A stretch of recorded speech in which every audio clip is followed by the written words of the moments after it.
মুক্তির দিক দিয়ে নবাব ছবিতে দেশে প্রেক্ষাগৃহে ঈদের সময় সেঞ্চুরি করেন শাকিব খান। এবার তিনি ভারতেও সেঞ্চুরি করতে যাচ্ছেন।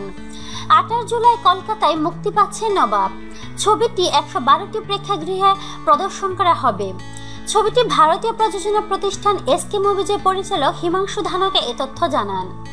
নবাব ছবিটির মুক্তি উপলক্ষে 27 জুলাই সন্ধ্যায় গড়িয়াহাট এলাকার প্রিয়া সিনেমা হলে প্রথম প্রদর্শনীর আয়োজন করা হয়েছে বলে জানান ছবিটির ভারতীয় পরিচালক জয়দীপ মুখার্জি।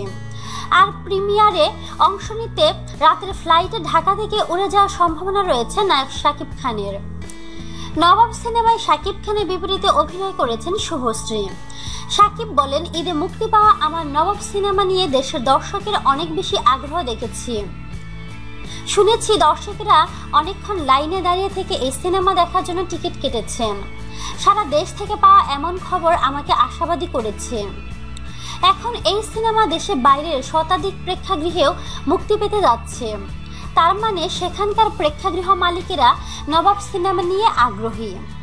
একজন অভিনেতার সিনেমা তার নিজের দেশের বাইরেও যখন প্রদর্শিত হয় তখন আনন্দিত না হয়ে উপায় আছে?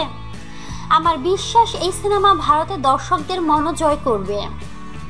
আগস্টের প্রথম সপ্তাহ থেকে শাকিব খান আমি নেতা হব নামের নতুন সিনেমার শুটিং শুরু করতে যাচ্ছেন।